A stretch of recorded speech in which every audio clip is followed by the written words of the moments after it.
por fin el socialismo, de un modo literal. Entonces, claro, ¿qué se dice? Según cómo se tome una cosa u otra, Olof Palme era de derechas absolutas, mientras que por otras razones no lo era, ¿verdad? Entonces, los criterios son totalmente imposibles de entender. Pues bien, la idea de izquierda en relación con el Estado-Nación de que usted hablaba, yo creo que aparece muy clara cuando aparece el concepto de nación política. Parece muy clara, que es en la Asamblea de 1789. Ahí es cuando aparece el concepto de nación, y antes no. Antes hay nación de tipo étnico, de otro tipo, pero nación en sentido político aparece en 1789, cuando en la batalla de Valmy, ¿verdad?, los soldados dicen viva la nación, en lugar de decir viva el rey, ¿verdad? La nación empieza entonces a adquirir la condición de categoría política, y la nación significa el nuevo régimen que supone la destrucción del trono y del altar. Es decir, la nación es republicana en su propio origen, en la Revolución Francesa, y entonces la izquierda es la nación, ¿verdad?, y la derecha es el antiguo régimen, es el rey y el Estado. La dialéctica de la izquierda y la derecha empieza. ¿Por qué? Porque además los diputados de la Asamblea se sentaban a la izquierda, por eso se llamaba la nación, se sentaban a la izquierda y de hecho a la derecha. Y ahí es cuando empieza el concepto de izquierda, precisamente en relación con la nación. Conexión esta que casi siempre se pierde, ¿verdad? Por una parte se habla de la nación y por otra parte se habla de la izquierda, pero la izquierda y la nación fueron juntas, y concretamente los jacobinos que decíamos antes. Bien, la dialéctica empieza cuando la nación francesa, que está acosada por el antiguo régimen, es decir, por los grandes imperios, el imperio inglés, el imperio ruso, el imperio austrohúngaro, y el Sacro Romano Imperio, que todavía duraba, y el imperio español también, que también tenía su fuerza. Cuando está acosada, entonces la nación francesa cumple los ideales revolucionarios, pues desbordando su territorio, Napoleón, ¿verdad?, con objeto de derribar coronas y convertir a todo el mundo en republicano. Es decir, el imperio de Napoleón iba por ahí, ¿verdad? ¿Qué ocurre entonces? Pues la paradoja de concretamente de España, en fórmula de Marx, ¿verdad?, en las Cortes de Cádiz, decía Marx, hay en las guerrillas, hay fuerzas sin ideas. En las Cortes de Cádiz hay ideas sin fuerza, ¿verdad? Entonces, la nación española, ¿qué pasa? Pues que los que luchan contra Napoleón, ¿verdad?, son los de derechas. La derecha es los que luchan contra Napoleón. ¿Por qué? Porque luchan contra Napoleón. ¿Por qué? Porque Napoleón es el anticristo. Esa es la razón principal, como guían los guerrilleros. Napoleón es el anticristo. Y entonces es todo el clero y todo esto que lucha contra Napoleón. Y los afrancesados, esos son los de izquierda. Los afrancesados son los de izquierda. ¿Por qué? Porque quieren implantar los ideales de la revolución.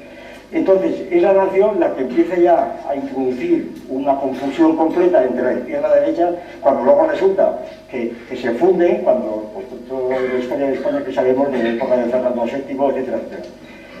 Y entonces, el giro yo que lo he dado, entonces tenemos primera generación de izquierda, segunda generación de izquierda, en donde las izquierdas se definen como Estado-Nación, pero enfrentadas entre sí. Y la tercera generación pues tiene lugar después de la crítica marxista y Bakunin, cuando la nación desaparece y en nombre del internacionalismo proletario, ¿verdad? Y entonces viene la generación de la izquierda anarquista, sencillamente. Entonces ser de izquierda es ser anarquista. Y entonces las famosas polémicas y luchas terribles entre marxistas y bakuninistas, ¿verdad?, que dan lugar a la Segunda Internacional, en donde la socialdemocracia alemana pues establece otra vez la nación, ¿verdad? El caso de Tobago es clarísimo, ¿verdad? El caso de Tobago es, bueno, el austromarxismo y tantas cosas más que se podía citar. Pero sigue siendo la nación el fundamento del Estado socialdemócrata, por una parte, y tenemos la izquierda de cuarta generación. Y entonces viene el leninismo, la tercera internacional, y empieza a ser de izquierdas el comunista, nación de quinta generación. Y entonces esta sucesión de izquierdas se van superponiendo, están contradictorias entre sí, y entonces lo que llamamos izquierda es enteramente una mezcla de cosas diferentes que cada uno entiende lo que le parece en cada momento. Y esa es la cuestión. Entonces, por tanto, cuando me dice qué vigencia pueda tener la nación en este momento, yo le respondo, pues ideológicamente muchas, como lo estamos viendo por todas las autonomías. Se quiere hacer de Europa, uno de los proyectos de hacer la nación europea. Los más sutiles, ¿verdad? En España creo que fue Herrero de Miñón, que propuso esto en las Cortes de la cuestión universal, se inventó la fórmula que sigue vigente, ¿eh? Nación de naciones. Nación de naciones. Dice, Europa es una nación de naciones porque España también era una nación de naciones. Eso lo dicen, pero vamos, como dos y dos son cuatro, ¿verdad? España es una nación de naciones. Y entonces, porque nación de naciones parece que no tiene la menor importancia, se dice en dos palabras. Pero claro, nación de naciones, yo he tratado de demostrar en bastantes páginas cómo es un concepto contradictorio. Porque una nación política no puede tener muchas naciones si no se refunden en todas ellas y se forman una nación única. Totalmente imposible. Otra cosa es que haya un Estado plurinacional, que eso es muy distinto. Un Estado puede tener muchas naciones, pero una nación no puede ser nación de naciones. ¿Por qué? Porque todas las naciones políticas proceden de varias naciones diferentes. Basta ver, por ejemplo, la Revolución Francesa. Ahí las palabras de Renan, las palabras de todos los revolucionarios, de Thierry, etcétera, en donde los bretones, los romanos, etcétera, se han refundido en una sola nación. Únicamente hay una nación cuando se han eliminado precisamente, como pasa en Alemania. Alemania es una nación. Ahora se va a publicar un libro de un catedrático de Leo, de Derecho Internacional, comparando el Estado de las autonomías español con el Estado alemán y el Estado francés, etcétera. Y mostrando cómo cuando dicen aquí los federalistas que se trata de aproximarnos al modelo alemán, realmente no saben lo que dicen. Porque en Alemania hay tantos idiomas o más como en español, como en España. Y además idiomas de origen distinto muchas veces, no son variedades de alemán. Porque no se entiende un sajón con un westfaliano, etc. Pero el alemán es el idioma único público. Y en los juicios es el idioma único, el alemán, que es la lengua de Goethe. Pero aquí se compara la lengua de Cervantes con la lengua de José Jacinto Bernabé, ¿verdad? Y se compara el Quijote con la Atlántida. El que haya leído la Atlántida, pues que me diga a mí lo que es eso, ¿verdad? Que cómo se puede comparar la Atlántida con el Quijote, que son magnitudes totalmente distintas. Sin embargo, el relativismo cultural va hasta el punto que naturalmente hay una cultura, porque para eso escribió Verdaguer la Atlántida, y luego le puso Falla, y luego Hafter le puso la música, ¿verdad? Que no hay quien la aguanta, pero vamos, eso es esta cuestión, ¿verdad? Y entonces, porque es una cosa pesada y amanerada, bueno, yo he intentado, he oído varias veces, he intentado leer la Atlántida, y alguno ha hecho la experiencia que la repita, ¿verdad? Entonces, ¿qué quiere decir? A mí me parece que la idea de nación sigue vigente, la idea de Estado nacional, que está ideológicamente, realmente no, que va a estar vigente, no. Pero cuando se contrapone el nacionalismo español al nacionalismo catalán, y que no queremos, pues yo decía, el Museo del Prado debe desaparecer de Madrid, porque el Museo del Prado es una especie de museo de Vallecas, ¿verdad? ¿Para qué? Para poner un museo catalán, un museo en Barcelona, porque la cultura española no existe, la cultura española se divide en las diferentes autonomías, y entonces claro, no puede haber un museo nacional, sin Velázquez será de Vallecas o de Sevilla, ¿verdad? Pero no es un museo nacional. Claro, esto es el proceso naturalmente que empieza después de la guerra de Cuba, es un proceso que ha ido creciendo, que ha ido aumentando y que hoy día pues, es prácticamente imparable ya, es prácticamente imparable. Y entonces, el derecho de cada autonomía a hablar su propio idioma en los juicios, ¿verdad? El derecho de limitar al que no hable catalán o español, o catalán o vasco o gallego, no puede ser profesor en un sitio o otro, lo que hablábamos antes. Claro, ¿esto qué quiere decir? Que desaparece completamente el interés que tenía en España, que cada cual podía viajar por cualquier lado, que hable cualquiera su idioma, mucho mejor, para no me gusta, pero el idioma común es el español, para todos los cargos públicos, y esta es la situación de Alemania actual. Entonces, que me digan que aquí el Estado federal quiere aproximarse a Alemania, eso es una mentira completamente, es una mentira totalmente consciente, porque los políticos lo saben. Y si no lo saben, peor todavía, ¿verdad? Y claro, cuando se quiere decir que Europa va a ser una nación de naciones, la única forma de que Europa sea una nación de naciones es que desaparezcan todas las naciones y haya una sola nación europea. Para lo cual le falta un solo idioma europeo. El otro día me hablaban de Alemania, de Bremen, me hablaba de lo siguiente, en relación con un libro que tengo que presentar, el mito de la cultura, pero antes lo digo alemán, tengo que presentarlo aquí. Me decían, estamos aquí, me pedirían opinión, estamos aquí haciendo un curso de unas investigaciones para construir el modelo de ciudadano europeo. Por lo visto, es una empresa que está en varias universidades europeas que quieren construir el modelo del ciudadano europeo. Yo les preguntaba, hombre, muy interesante, dice, ¿y este ciudadano qué debe ser? ¿Católico o calvinista? No, eso cualquiera que sea. ¿Qué tiene que ser? ¿Rubio, moreno o negro? No, eso lo que quiera. Bueno, total que íbamos descartando y lo único que eran necesarios es que hablase inglés. Entonces ustedes tienen que hacer un individuo que habla inglés. Déjenme ustedes de guapo y de puesto. Sencillamente que Estados Unidos ganó la guerra y queremos que el final europeo hable inglés. Entonces, únicamente y por eso estamos aquí aprendiendo esto a tornillo por todos lados, por todos lados. Entonces, se trata de que el imperio de Estados Unidos quiere que nos metamos en su órbita, naturalmente, y nosotros entramos aquí pues, por razones obvias. Y entonces, ¿qué pasa? Pues que esta es la realidad, y los demás son cuentos, ¿verdad?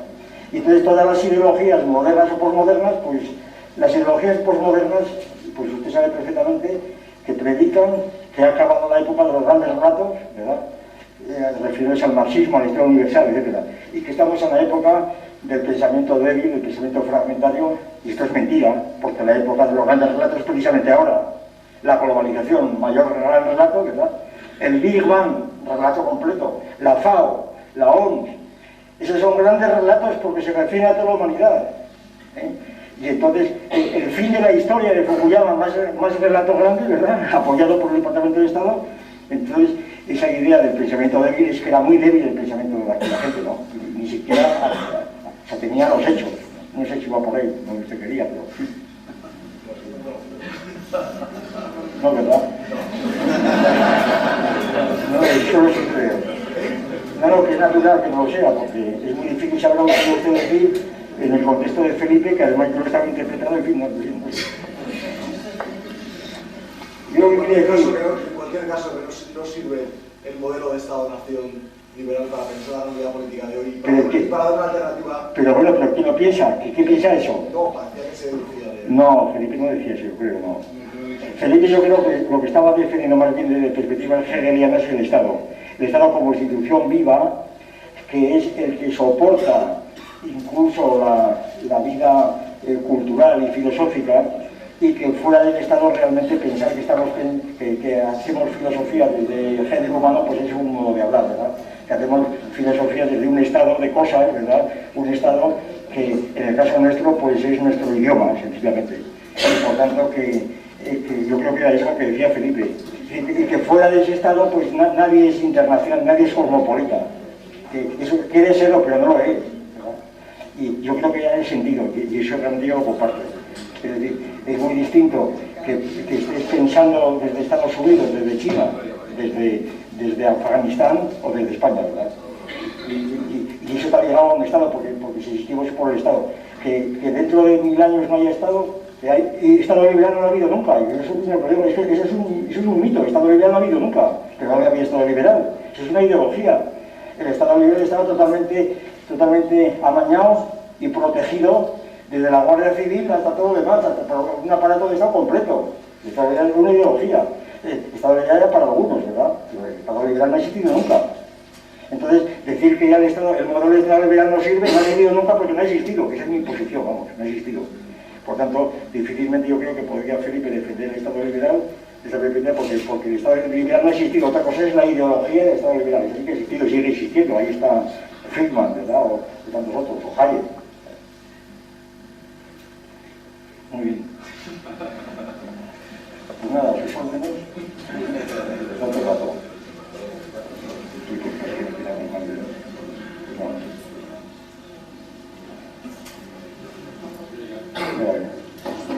Gustavo, quería preguntarle un poco si, un poco ingenuamente, ¿no? ¿Hay algo positivo que usted defienda dentro de estas teorías políticas?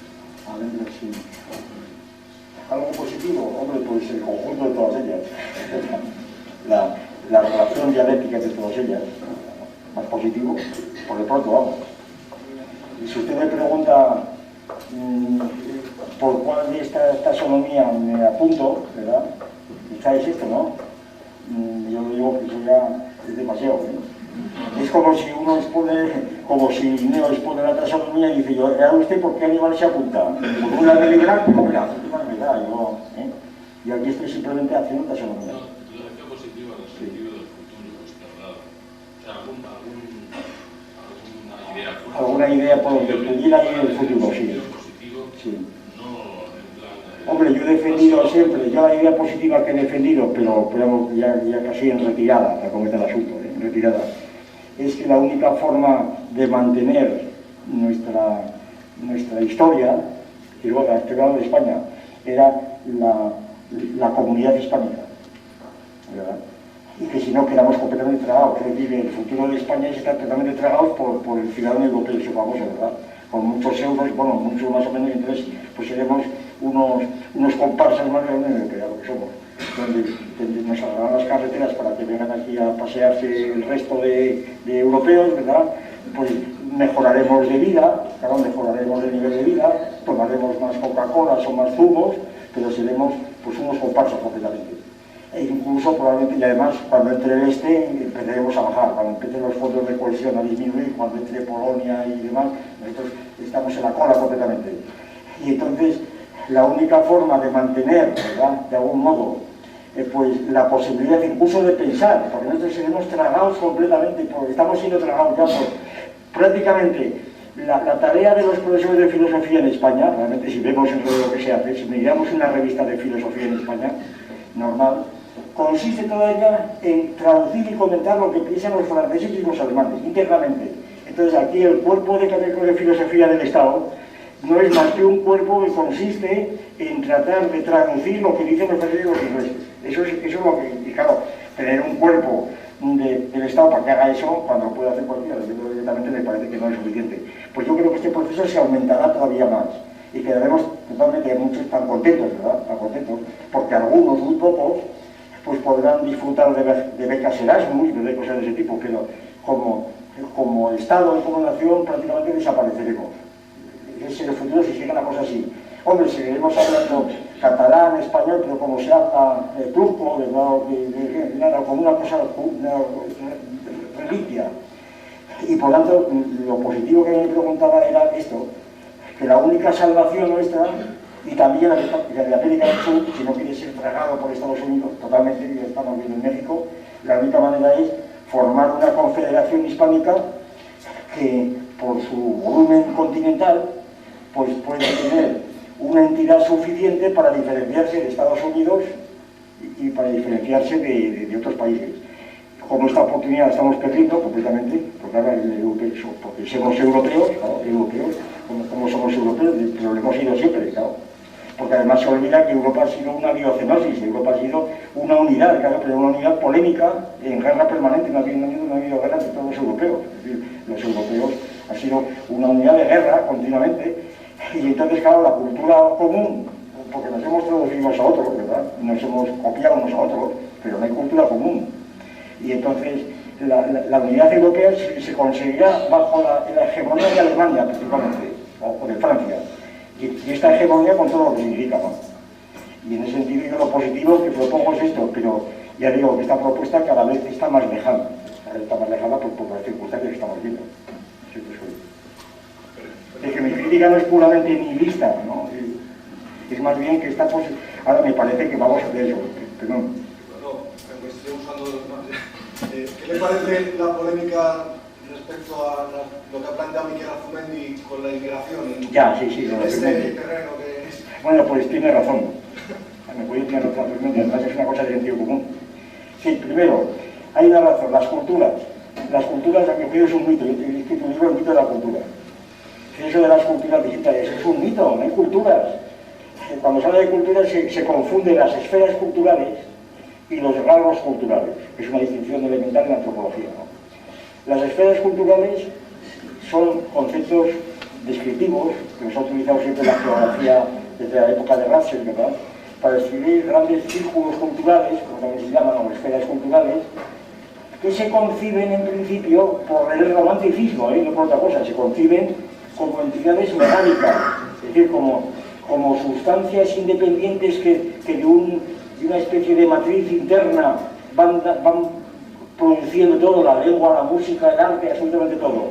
Y entonces, si se concibe la cultura de este modo metafísico realmente, como esferas culturales, entonces las culturas tienden a ser entidades separadas, megálicas, que se relacionan unas con otras, se intercambian, pero que es un poco la teoría de Sperner, es la teoría que expuso Sperner, la decadencia de Cientes, la idea de cultura de Sperner fue esta.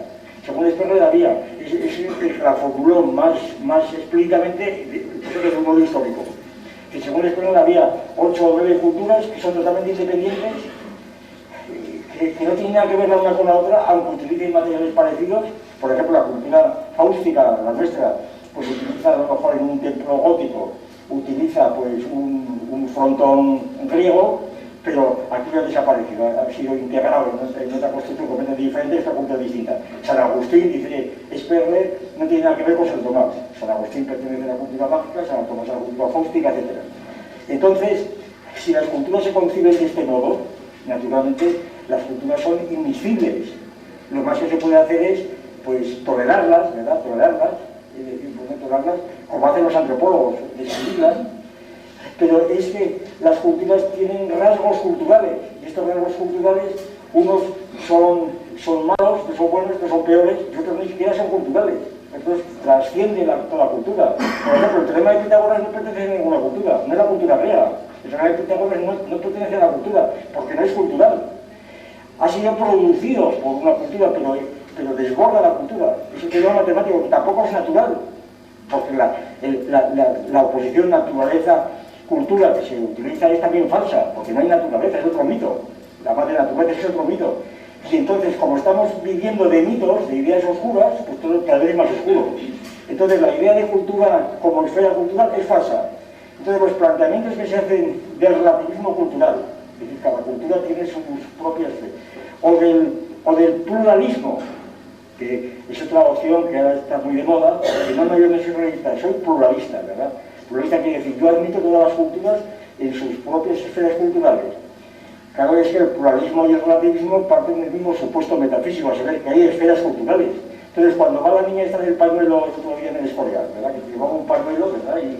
Y que además, por si no lo saben, salió en televisión, que estaban manejando toda aquella pirrao, que lo vimos en televisión, y lo vimos aquí en Asturias, era un tal Mohamed Martínez, que es de Mieres, que se convirtió al Islam estudiando primero derecho, ¿verdad? Este andaba por ahí con las barbas defendiendo los derechos del Islam. Un punto que hace 10 años se da a ver.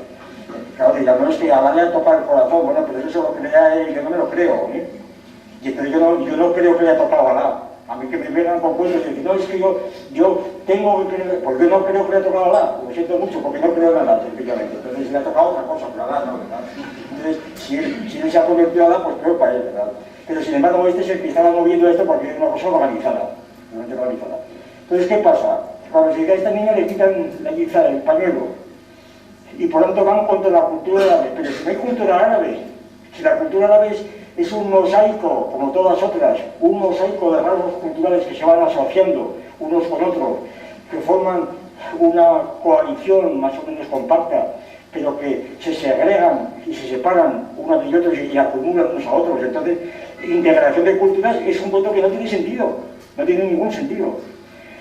Y entonces, si hay una institución llamada cultural, como puede ser pues, la prohibición, el tabú de la cultura, ¿verdad? La cultura de los testigos de Jehová, de que no se puede inyectar sangre, o que se llama la ablación del clítoris, estas cosas. Eso no es la cultura o el disco gotocudo de los gotocudos, no es el disco labial que se pone en los gotocudos, que aquí estuvo hace unos años, por el 92, vino el jefe de los gotocudos junto con Sting a pasearse por España, lo consiguió el rey, ¿verdad? Yo no sé cómo tomaría café con el rey, ¿verdad? Esto es cosa suya, ¿verdad? Entonces, claro, el disco gotocudo es la cultura gotocuda, pues, pero hombre, es imposible. El disco gotocudo es una enormidad, ¿verdad? Una cosa ridícula, que es muy interesante para un antropólogo, muy interesante, para una reserva, ¿verdad? Y el antropólogo dirá, hombre, que sigan aquí los gotocudos para poder hacer tesis doctorales. Pero vamos, pensar que tienen derecho a su propia identidad, como dije, por el gotocudo. Fíjense, esta expresión que la creó Goiti solo y que circula por España, vamos, y se ha traducido. La expresión está, señas de identidad. Fíjense, señas de identidad. Fíjense que en la unidad se dice bajo esta palabrita presente, inocente. Fíjense lo que significa seña de identidad. Esto es una seña de identidad. ¿Qué quiere decir esto? Fíjense lo que significa esto. seña de identidad supone que hay una identidad sustancial previa y que esa identidad que está ya funcionando pues tiene algunos indicios que son la seña de identidad, pero es que no hay ninguna seña de identidad, es que no hay esa sustancia, ¿se dan cuenta? Es que no hay esa sustancia. Entonces, seña de identidad es un concepto totalmente mentiroso y que hay que borrar completamente. No hay seña de identidad. Lo que hay es el disco motocuro, ¿verdad? Y entonces el disco motocuro con la variación de clítoris lo eliminas porque no hay identidad ninguna y si no hay peor para ellos, ¿verdad? Entonces, ahí está el quid-pro-quo. Y entonces, ¿qué pasa con las culturas? Porque chocan que hay un conflicto cultural permanente, que hay una lucha de rasgos culturales, como lo ha habido siempre, ¿verdad? Como luchan pues, el coche de caballos con el automóvil y así sucesivamente. Y la medicina y la acupuntura con la otra, es decir, hay un conflicto cultural continuamente, un sistema de escritura con otra, etc. Y entonces este conflicto de culturas que es permanente se sacraliza con las señas de identidad de las culturas, como si fueran, pues eso, expresiones del Espíritu Santo, como que el concepto de cultura es un concepto teológico, es la tesis que defiende el mito de la cultura. Ahora bien, ante semejantes enormidades no hay forma de discutir, es totalmente imposible. Entonces llega a Fernand y dice una cosa de sentido común, y si todo el mundo se le echa encima, ¿verdad? Se echa encima, aterrorizado, porque la cultura, pero por favor, ¿verdad? Es una cosa que es imposible de discutir. Es decir, la necedad y la ignorancia es de tal naturaleza, ¿verdad?, que casi uno se marea realmente se marea, al saber que no sabe la gente lo que dice. Y sin embargo pontifica, ¿verdad?, excomulga, etcétera, etcétera. Esa es la situación. Y en el caso de la cultura, que yo lo he estudiado durante muchísimos años, ¿verdad?, pues esto es una cosa que vamos, yo lo defiendo ante cualquiera que sea, no quiero citar nombres, ¿verdad? No quiero más. No porque no me atreva, sino por razones de método, vamos.